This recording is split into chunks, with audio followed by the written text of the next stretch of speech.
It's the Real News Network. I'm Sharmini Pires coming to you from Baltimore. I'm discussing the Kurdish question in Turkey with Baris Karaagac. He's a lecturer in international development studies at Trent University in Ontario. He's also the editor of the book Accumulations, Crises and Struggles, Capital and Labor in Contemporary Capitalism. Thank you again for joining me, Baris. Hello, Sharmini. So, Baris, one of the big issues concerning Turkey is the way in which the current president has been able to combine the issue of religion and nationalism in the same breath in terms of advancing his concentration of his power in the state. How is he doing that? Well, to be able to answer this question, we need to go back in history. We need to go back to the Ottoman times, actually. Before the Republic of Turkey, there used to be the Ottoman Empire. And the Ottoman Empire was a multi-ethnic empire, but the dynasty was Turkish. But on paper, it was an Islamic empire. Right? And Turks, or the Ottomans, saw themselves as defenders of the faith at the time.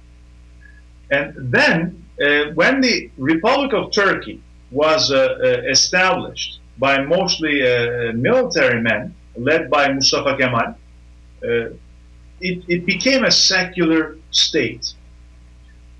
And it adopted a very rigid form of secularism that was borrowed from France. So Islam remained as a very important part of Turkish identity, but at the same time, the state would be rigidly secular. This, of course, was met with a lot of opposition coming from different segments of population within Turkey, and we see a number of rebellions. It was not popular among the masses, this form of religious secularism. And after Turkey moved towards a multi-party regime in the late 1940s, the new rightist parties actually exploited this resentment among the popular masses towards the state, Turkish state, and towards a rigid form of secularism. And the military, the armed forces, were seen as the defenders of the Turkish state, but also the secular republic. Towards the end of the 1990s, we see a number of religious parties, but they never managed to gain a majority, or they never even managed to get more than 20% of the popular vote. But this changed at the turn of the century when the AKP got about 40% of the popular vote and got the majority of seats in parliament. And one of the issues, one of the most important issues that the AKP and all the preceding Islamic parties used in order to gain support was the victimization of the religious conservatives, or the religious people in general, during the Republic. So this is one thing. Another important issue is, of course, nationalism. Again, if we go back to the 1920s, but not particularly 1930s, we see that nationalism becomes one of the major main pillars of the new regime and the new republic. And Turkish nationalism was significantly influenced by, first, Italian fascism. For example, the labor law of 1936 was borrowed almost completely from fascist Italy, and then by Nazi Germany. During the Second World War, in the Turkish government, there were sympathizers of Nazism. Right? So, and here, again, in this period, we see a number of nationalist groups and then a nationalist party becoming an important part of political life in Turkey. So, and then a critical moment came in 1980. So in 1980, the military again took over power for the third time in the short history of the Republic. And the ideology of the new regime has been the so-called Turkish Islamic synthesis. So the military, in an attempt to provide an antidote to rising leftist movements, but also the Kurdish insurgency, came up with this new synthesis. So both nationalism and religion would be used by the Turkish state to contain and then counter both Kurdish nationalist / leftist movements, but also the socialist left in general in Turkey. And this part of the pursuit for presidency with a different government structure, how would it help Erdogan in terms of consolidating his power and containing the Kurdish and the left movements?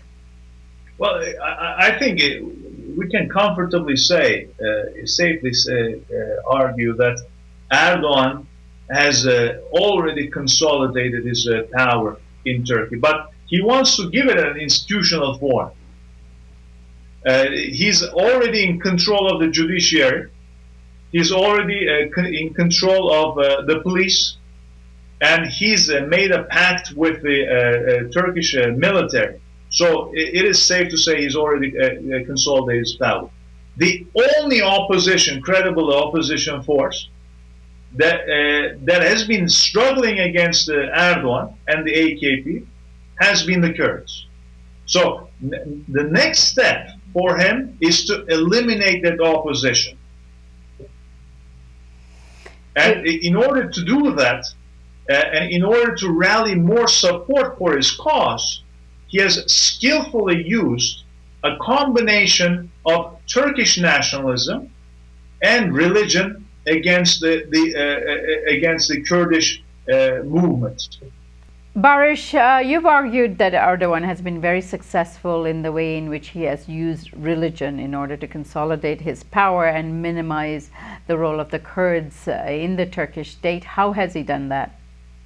Well, this has a lot to do with the actually composition or the nature of the Kurdish population or populations in Turkey. When we look at the leadership of the Kurdish movement, when we look at the leadership of the PKK or the leadership of the HDP, we see that they're quite secular. And they've made it very, very clear that they would defend the rights of all religious communities in Turkey, but they support a secular state. But when we look at the Kurdish population, it's a very divided and a heterogeneous population when it comes to religion. Some of the most conservative religious groups within Turkey are among the Kurds, Shafi Kurds. So the Turkish state, since the beginning of the insurgency in the 1980s, have used this split within the Kurdish population to divide Kurds in their fight with the Turkish state. So there are so many reports, there are so many allegations in the last 20, 30 years that the Turkish state actually aided the foundation of religious terrorist groups that would attack the PKK or secular Kurdish forces in the region, or it has aided them in various ways. So it has used Islamic conservatism in its fight against the secular Kurdish movements. Quite contrary to the stories you hear about Turkey in terms of its secularism and why the West is supporting them. But I thank you so much for joining us today, Baris, and we'll continue this discussion about the Kurdish question in Turkey. Thank you, Sharmini.